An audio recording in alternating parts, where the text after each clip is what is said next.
a global community of 50,000 dedicated to beauty, goodness, and truth. Known for her work on the storytelling's impact, she has advised foreign governments, including Canada and the United Kingdom, and spoken at Stanford, Yale, and beyond. A 2020 Novak Journalism Fellow, Alexandra contributes to outlets such as the Wall Street Journal, Time, and Newsweek. Her best-selling book, The Soul of Civility, led to a global tour with her family. Based in Indianapolis, she and her family are restoring their historic home, a metaphor for her mission to revive timeless wisdom for modern times. I will add to this beautiful introduction that to have Alexandra here is also to see again an old friend. We first met in 2009, I think, or 10? 2015. No, okay, well, not that, a bit later. In Milwaukee, Wisconsin. Alexandra's an old friend of one of my own eldest friends, my elder brother. And to have her back here is something of a homecoming. So thank you all so much for welcoming her. Thank you, Alexandra Hudson. Thank you.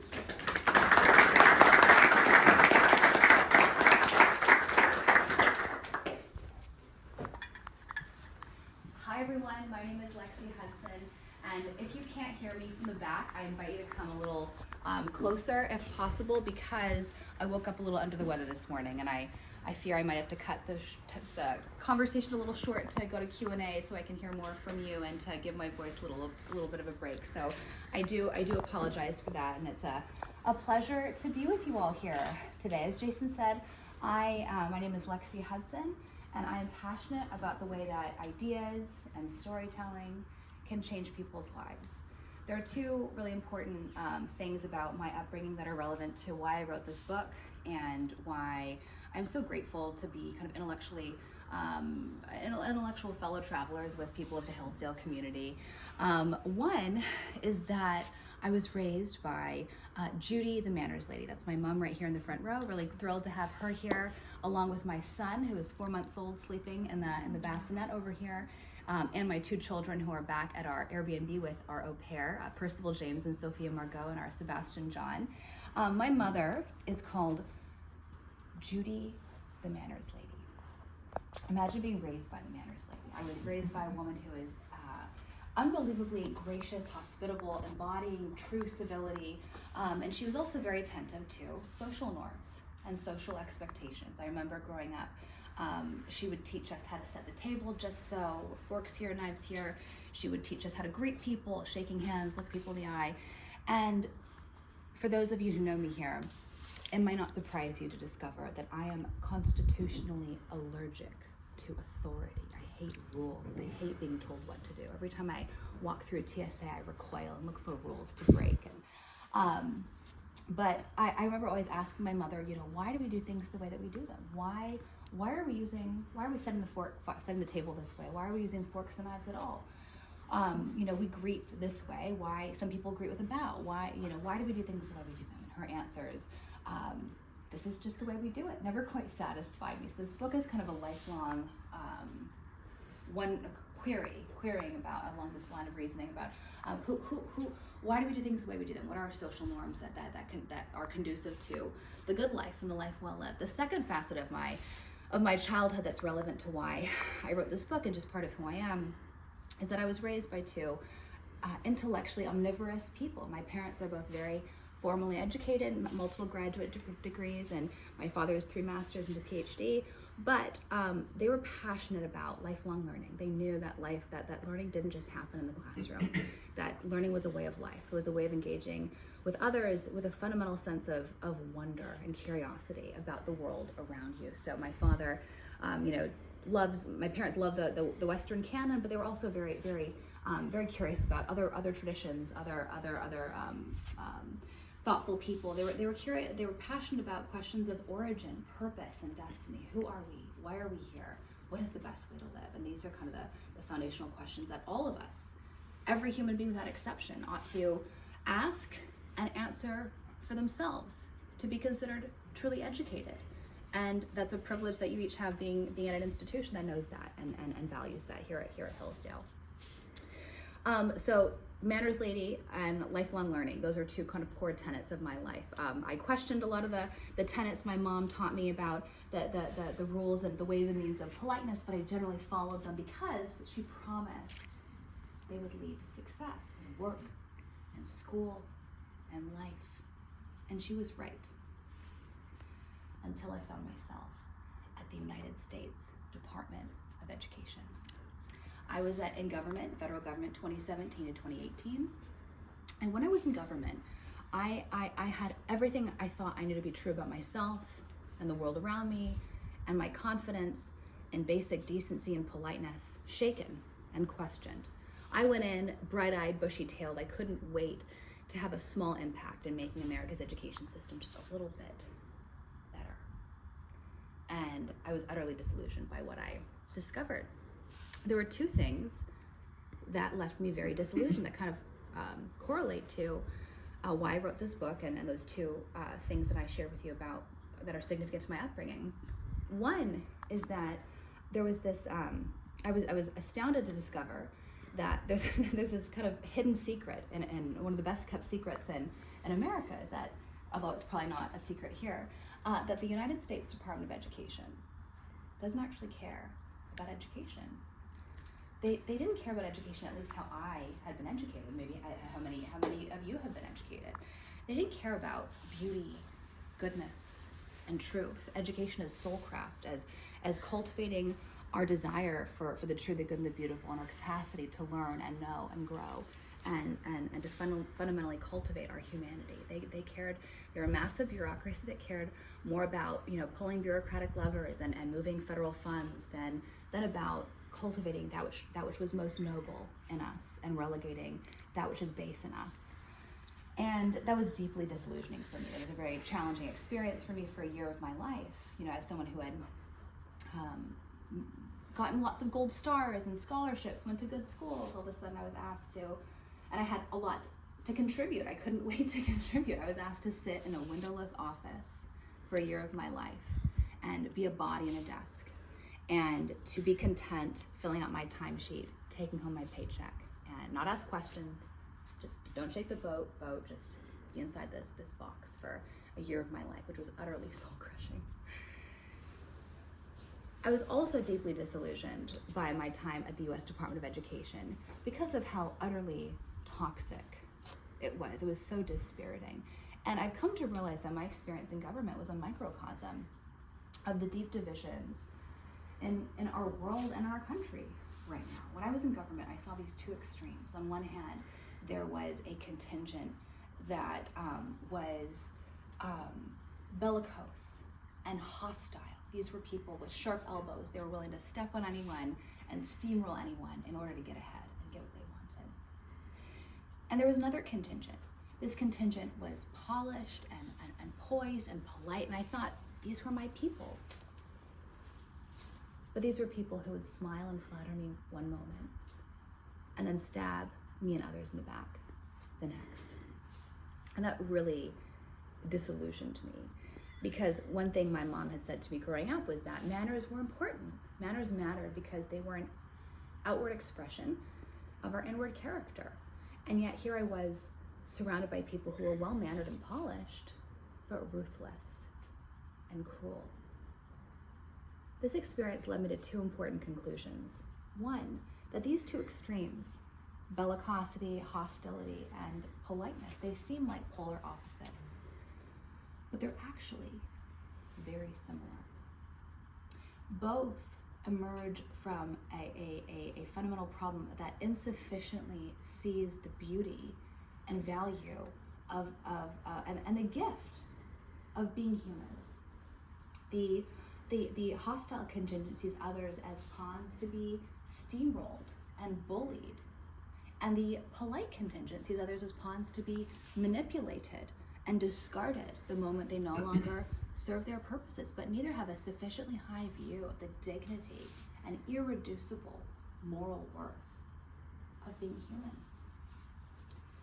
So that was the first thing I learned, that these two extremes, these extremes that really define a lot of our public discourse today, hostility and politeness, people that want to puncture the pretense and the hypocrisy of a polite, politically correct culture by being bullies, but that these can devolve into very similar excesses that become equally as dehumanizing, equally as abusive and degrading to the human personality. So they seem like polar opposites are actually very similar. That was my first conclusion. Another insight I had was that there is an essential and often underappreciated distinction between civility and politeness. I came to realize that these were not the same thing. People often use these words interchangeably today. In fact, raise your hand if you have heard of Samuel Johnson before. Good. More people in this room than in other rooms I've been in are familiar with Samuel Johnson. So, English writer, and what is he known for? Someone shout it out. The English Dictionary, exactly. So in his 1755 English Dictionary, Samuel Johnson, if you go to his dictionary, there's probably a copy on this campus somewhere of the original dictionary. You can go to his definition of civility, which he defines in terms of politeness. And then you go to his definition of politeness, and he defines it in terms of civility. So Johnson defined politeness and used these terms interchangeably. We've really been doing it ever since, and yet I argue that it's, for our purposes today, it's important to disambiguate them, to help us think more clearly about what we want out of this thing called life together with others. What's the conduct that we want more of and we want less of? And I argue that we should want more civility and less politeness. So, and this distinction I make actually honors the etymology of these two words, which I'll share in a moment. So I argue that politeness is technique. It is external stuff. It's what we do. It's what we say. Whereas civility is not just what we do, what we say. It's not external. It's internal. It's a disposition of the heart. It's a way of seeing others as our moral equals, worthy of a bare minimum of respect, just by virtue of our shared moral status as members of the human community. And that crucially, sometimes actually loving someone, actually respecting someone, requires being impolite. It requires telling a hard truth, engaging in robust debate, putting propriety to the side for the sake of actually telling them a hard truth. And as I mentioned, the etymology of these two words supports this often overlooked distinction between these two topics. Anyone know the etymology of our word politeness? Any classics majors in here? Yes, sir. Polis? Not polis. Thank you for saying that. A lot of people often think that politeness comes from the Greek word polis, which is related to the city, but that's not true. It comes from the Latin word polire, which means to smooth or to polish. And that's what politeness does. I love that because it brings a visual to mind of the function of politeness. It's superficial. It's external. It papers over difference. It sweeps it under the rug, as opposed to giving us the tools to grapple with difference head on. The Latin root of our word civility. Anyone know that? I'm sure some of you do. Take a wild guess. Civitas. That's right.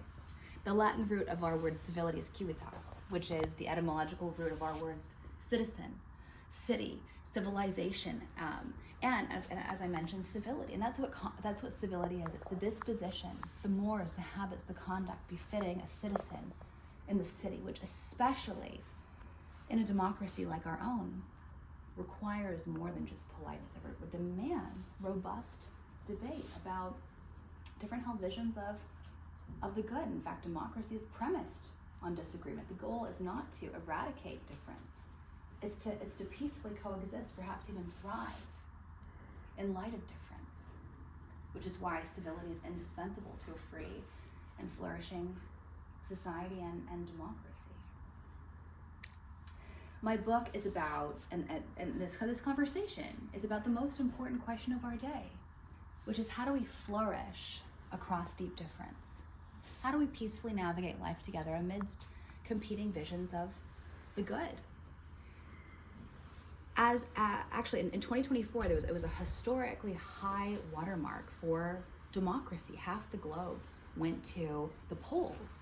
And yet there also seem to be a seemingly unprecedented threats to democracy with the rise of hyperpartisanship and polarization and extremism and homegrown violence that is threatening to destabilize our democratic institutions, all of which embody this challenge of peacefully coexisting across deep difference. And yet, so while this is the most important question of our day, as I discovered while writing this book, it is not a new problem. It's a timeless one. As long as we've been around as a species, we've been trying to do this thing called life together with others. And as long as we've been trying to do this thing called life together with others, it's been very, very hard. As human beings, we are defined by two competing forces, love of others and love of self. And these two facets of who we are our intention. We become fully human in relationship with others. We are driven. We cooperate, and as we cooperate and collaborate, we are more likely to not just survive as a species, but thrive. And we've always known that across time and place. And yet, morally and biologically, we are driven to meet our own needs before others, which is the ever-present threat to civility and civilization and human flourishing across time and across place. St. Augustine, when he reflected on the fall of the Roman Empire and the city of God, he reflected on this duality, this essence of the human condition. He attributed it to what he called the libido dominandi, which was the lust to dominate. He said that this libido dominandi was an expression of what he called the incurvatus in se, the inward curve upon the self, which is this indelible part of the human condition that is driven to meet our own needs before others, to think of others before ourselves. And what was Augustine's antidote to the libido dominandi? Anyone remember? Anyone know?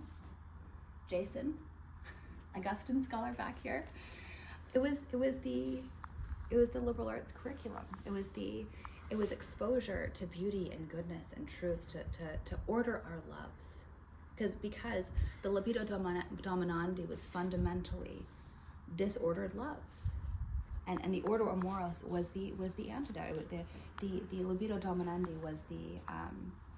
was an inflated self-love, that thought of self first, and that exposure to the liberal arts curriculum would fundamentally soften the rougher edges of our nature, order our passions, and help us be fit for society and relationship with God and relationship with others.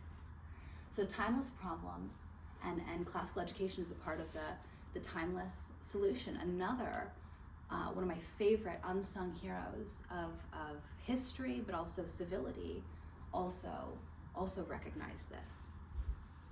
The humanizing power of the liberal arts to foster civility and flourishing. Raise your hands if you have heard of Erasmus of Rotterdam. So happy to hear this. Erasmus, as you all know, most of you know in this room, was this intellectual superstar of the European Renaissance.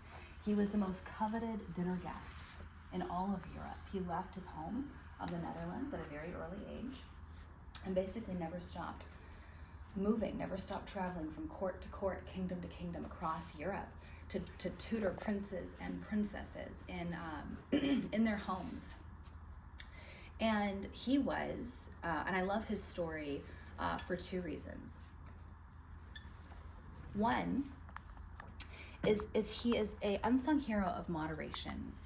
Outside of this room, he's rather forgotten to history because he was temperate. He was irenic. He was moderate in nature. He was a Catholic until the day he died, but he also had deep qualms, deep grievances, deep concerns about the Catholic Church that he loved, and he loved and respected the Church enough to criticize it. He embodied true civility in that way when he critique the church for their use of indulgences, or for priests having illegitimate children, and other abuses of power and exploitation that happened within the Catholic Church during his time. And as it's said, that scholars say that Erasmus of Rotterdam, he laid the egg that one Martin Luther hatched. And a lot of the criticisms that Erasmus had of the Catholic Church, Luther later picked up on and elaborated on in his life and in his writings against the Catholic Church. But unlike Luther, who had a rather spectacular break from the Catholic Church, Erasmus never left. He instead cared more about reforming from within through education, through moral reform, through the humanistic education, through the education that humanizes, an exposure to the good, the true, the noble, the beautiful. And so he's not claimed by Catholicism because he was critical of the Catholic Church, and not claimed by the Protestants because he never left, even though he was very influential intellectually and theologically on the Protestant Reformation. So he's this rather forgotten, unsung hero of moderation in history.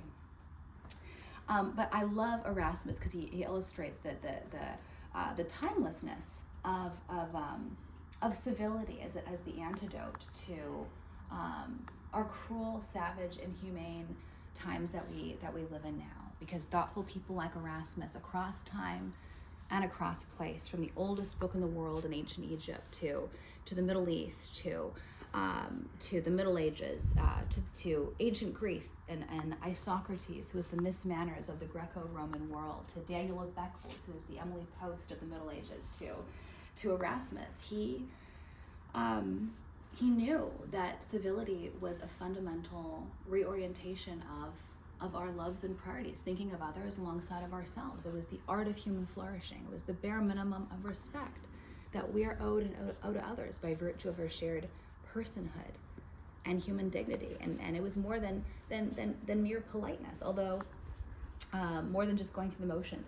Although Erasmus didn't discount entirely the project of politeness. And in fact, he wrote an entire book about what he called a handbook for civility in children. And I'll tell you a funny story about why he wrote this book.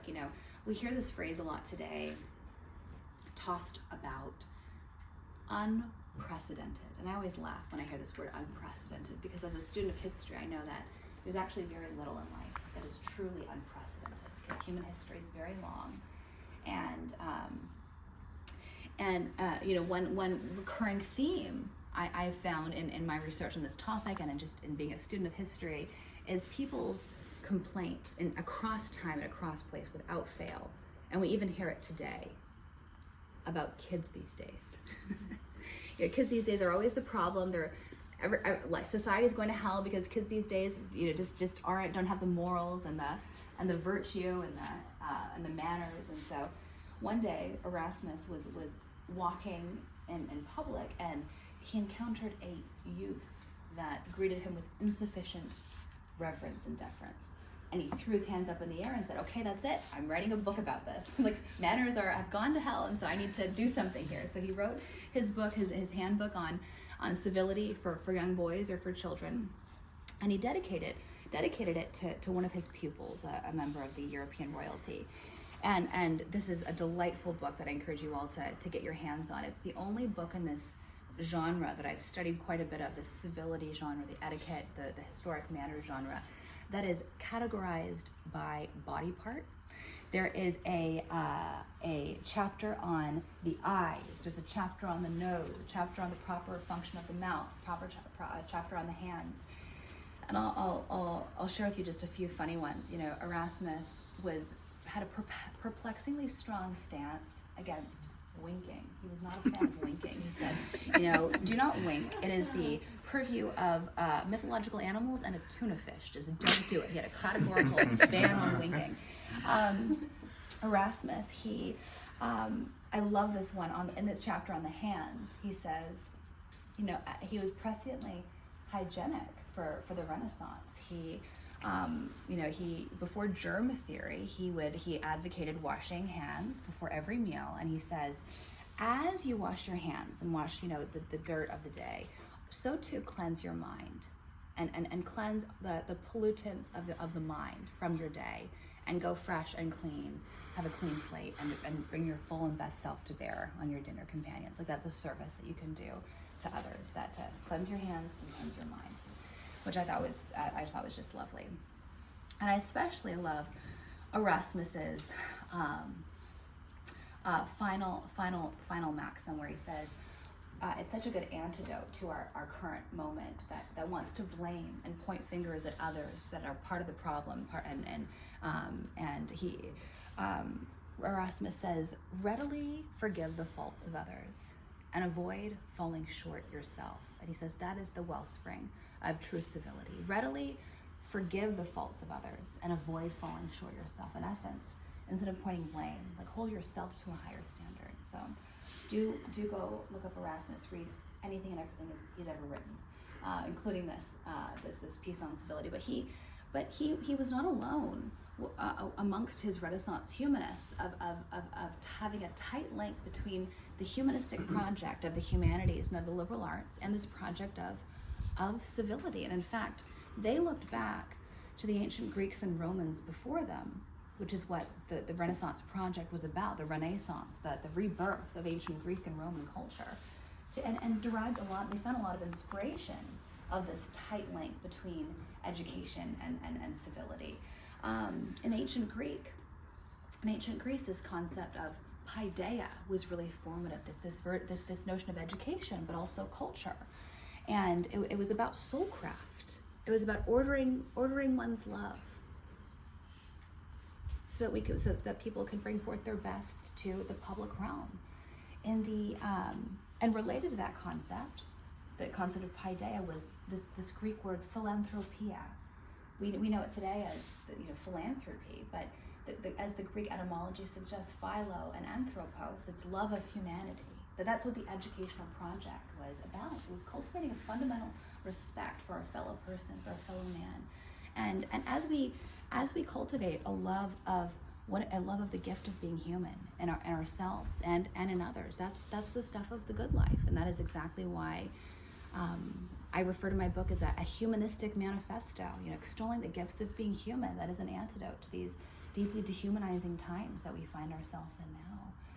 This concept of paideia found expression in the Roman Empire as humanitas, which was the education befitting elites in a society, predominantly men, as it was in ancient Greece, because this was the education of a future citizen. Again, ordering the loves, cultivating our full potential, so that future leaders could bring forth their best self and serve the state, serve the republic.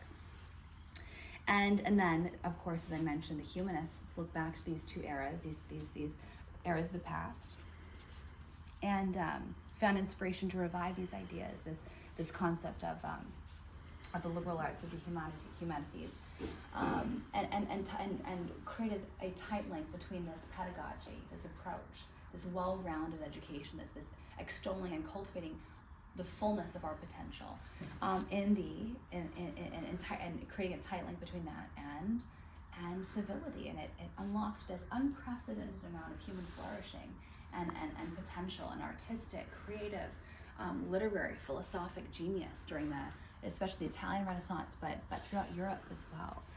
And that's very much the spirit of my project that Jason alluded to, called Civic Renaissance, my intellectual community and my brainchild and my newsletter that I founded, dedicated to beauty, goodness, and truth, and reviving the wisdom of the past to help us lead better lives today, and to perhaps even usher into being a new intellectual, cultural revival of Renaissance, if you will. So you are all here, you're at Hillsdale, you know that there's a lot of good happening. You know that this humanizing form of education is an important part of the answer, but it can still feel pretty hopeless. It's still easy to, look at any headline or go on the Twitter or any form of, I guess the platform formerly known as Twitter, and be discouraged, or just, listening to the news. It can feel really overwhelming, the amount of suffering and chaos around us. What can be done? And the reality is that there's a lot more that we can do than we might realize.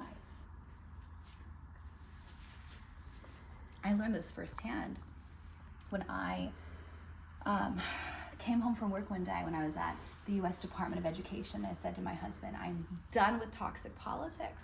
I am done with Washington. Let's leave the swamp. Let's move to Indiana, I said. And my husband, who's from Indiana and with whom we had talked about one day moving there and being closer to his family, he said to me, okay, sounds good. We'll move to Indiana. No takebacks, he said. And a few months later, we were out there, and that was 7 years ago now. And so we moved to Indiana a few months after that. Oh. And yeah, we're both sick, Vash. Mirroring coughs. And one of my first friends when I moved to Indiana, her name was Joanna Taft. And she came up to me after church one day and she said, hi, I'm Joanna. Would you like to porch with us sometime? And I never heard the word porch used as a verb before, but I was curious.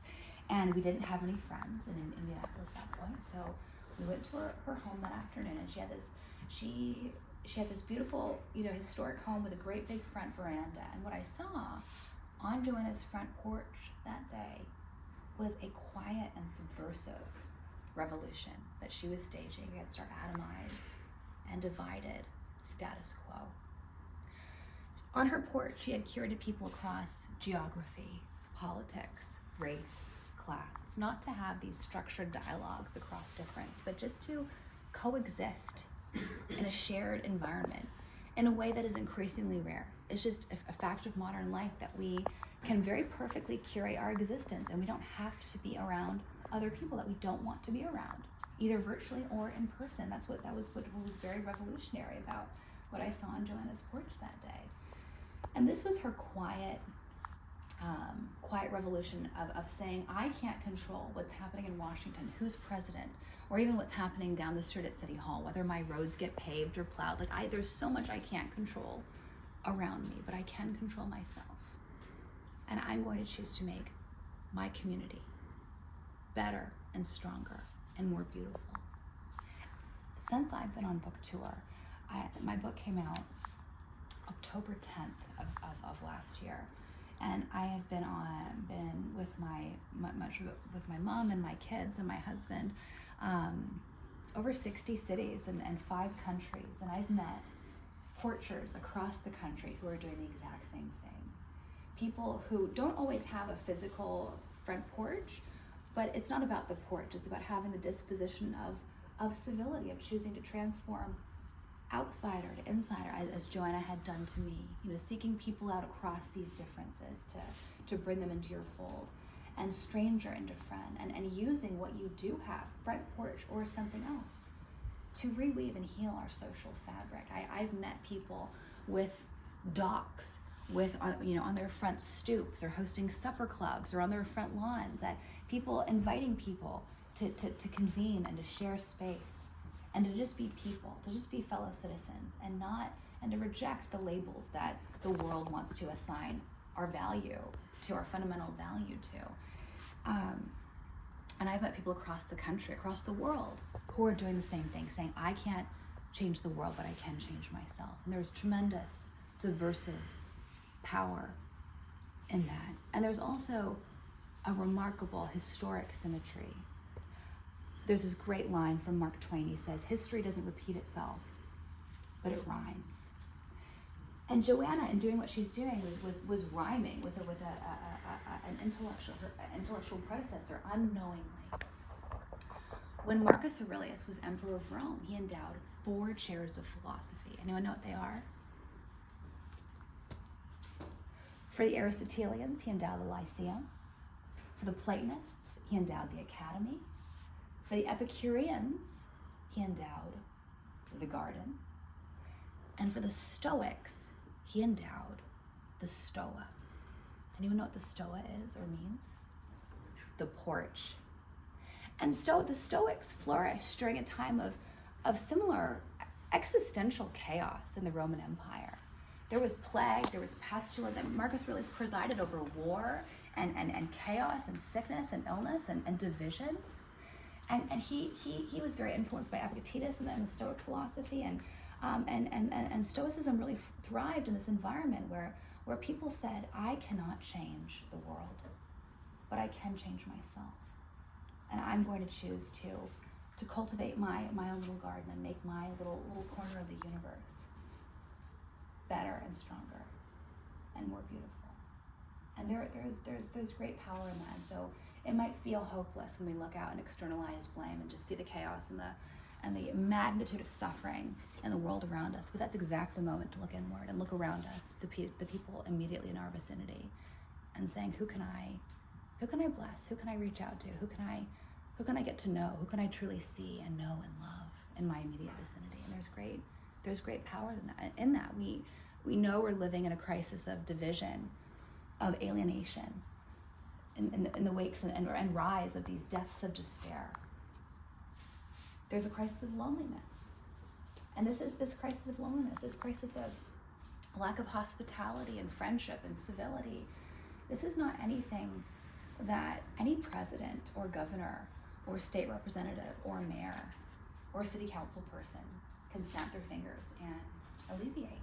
This is something organic and bottom up and voluntary that only we can choose to be a part of the solution and how we live our lives every day. And that's in fact the premise of democracy, that the citizen, the ethos and character and virtue of citizens is prior to the state. It's more important than our institutions. It's what sustains our institutions. So I encourage you to keep that in mind, that we can't change the world, but we can change ourselves. And the more of us that choose to reclaim the soul of civility, that maybe we might be able to heal our broken world, or at least make it a little more gentle for ourselves and for future generations, which is why I care about this, why I do what I do. So thrilled to be with you here today. Thank you for having me, and I'd love to hear from you now. A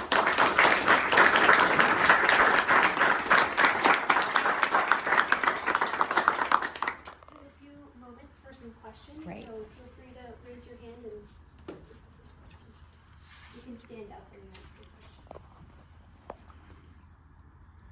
I answered them all, so happy. For someone considering going to a place like DC to do some of that just work that needs to be done and hoping to do it well, what might this kind of civility look like in a place like that? What might civility look like in Washington? Yeah, just like if you had to take the small town porching mentality to Washington D.C. Yeah. Or if you had to go back, what might that look like? It's a great question, and I don't want to just crush your spirits and tell you. No, that sounds so cynical. It's a great question. So my next book is on autodidactism, or lifelong learning, and why you don't need to be in a classroom to have a robust life of the mind. And that was one thing that we did. Like, on one hand, I was like intellectually numbed by work day to day. But at night, we did a lot of entertaining, a lot of hosting. My husband and I, was our first year, I guess our second year of marriage. Our first year of marriage was Milwaukee when we met Jason. And we would host these salons where like I would have my mind like crushed and my soul like totally depleted and all energy zapped of me during government by day. But then I would come alive, like, reading about Sinbad the Sailor or reading Ray Bradbury and just like talking about these things and like looking back. That was like such a beautiful oasis from the division. Like that was our porching, before I even had a concept of that, like that. What was beautiful about it was that we had people across politics, like I was in a political job and my husband obviously has political orientations, but we didn't care. If you wanted to come and talk about ideas, you were welcome into our home and into our lives. And I think that we need so much more of that. Like this is like the final chapter of my book, like why like intellectual curiosity and friendship can just be such transformative weapons against this division and alienation and toxicity that we're living through right now. So if you go to Washington, if I can't deter you, Just stay curious, stay zealous, and stay in the books. Keep reading and find a few people to keep reading with, and intentionally seek people who have had different experiences than you, and just like never stop, forever.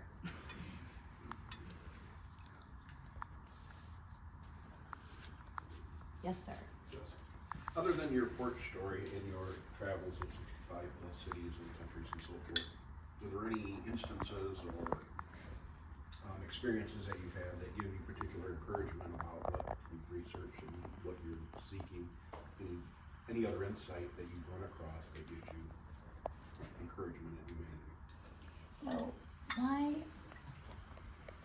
I knew my goal with my book was very ambitious and yet modest. Like I love to read books that are kind of like the definitive thing, like about a different subject. Like I love books on like the definitive work on sleep. There's this great book I read a few years ago called Why We Sleep, but it's just like all the sleep science, or books on that just kind of help you metabolize like a broad swath of a subject matter. And I wanted my book to be that, which is like a pretty ambitious undertaking to like metabolize all of what human history has said about social norms and the social life and trying to do that. And so I knew I wouldn't I did my best to do justice to that, but I also knew that I wasn't trying to answer all the questions. Like I wanted to refine.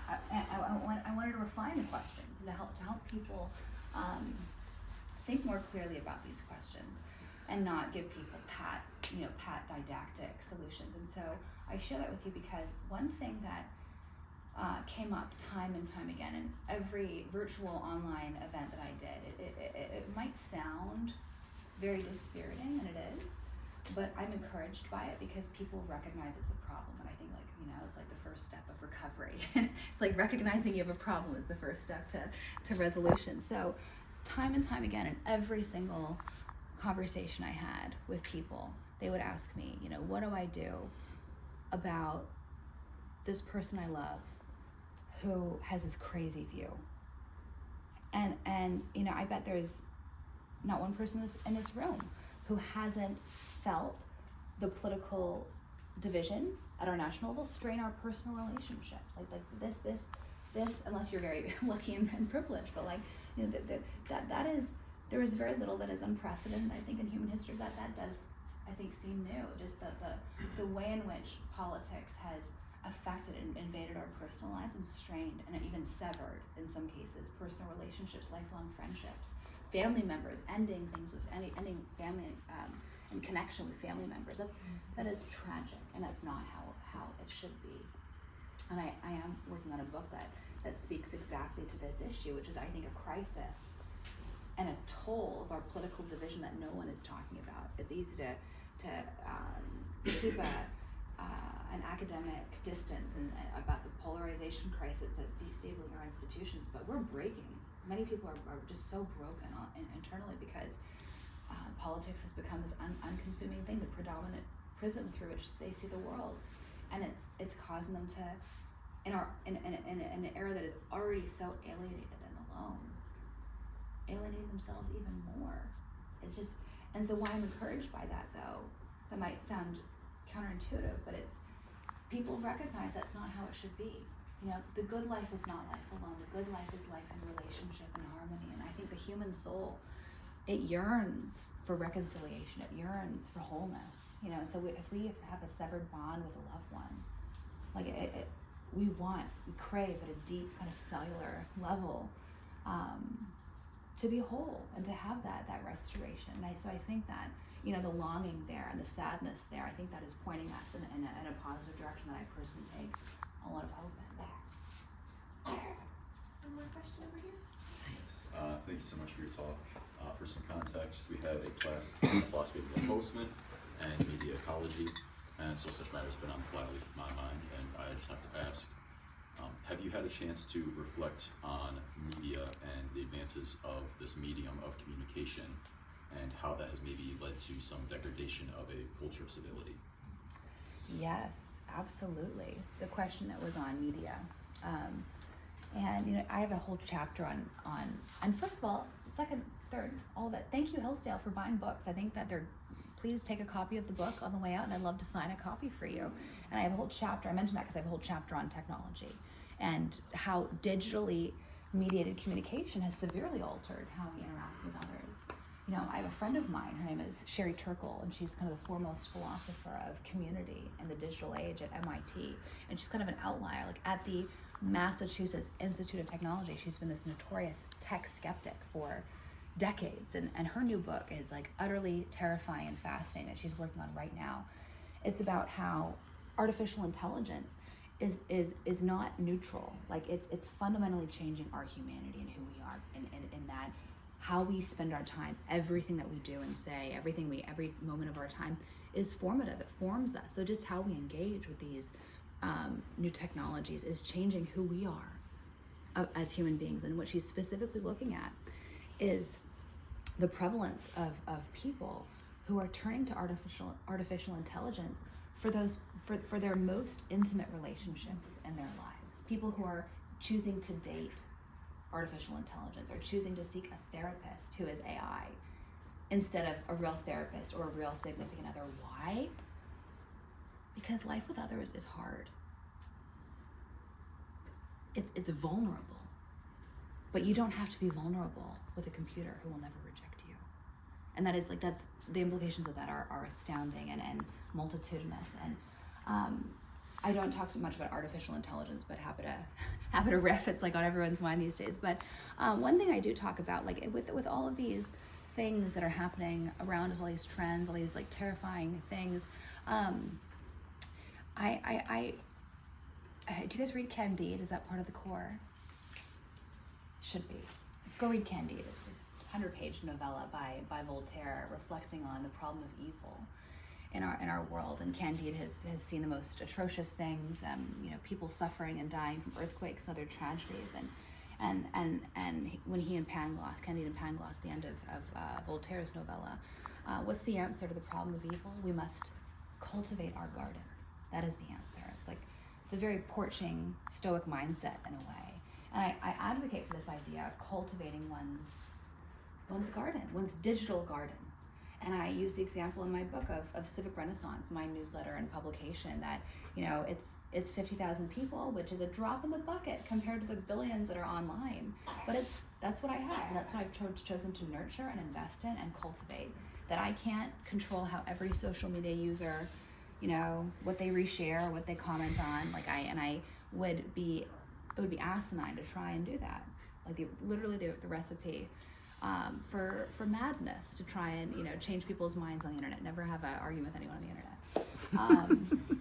But investing my time and my energy in Civic Renaissance, which I invite you all to join, by the way, civic-renaissance.com. Do come join us. That's my effort to elevate our public discourse. To encourage people who are trying to do the same. Again, this idea that we can't change others, but we can change ourselves, and cultivating our garden, our digital garden is part of that. Thank you so much for having me.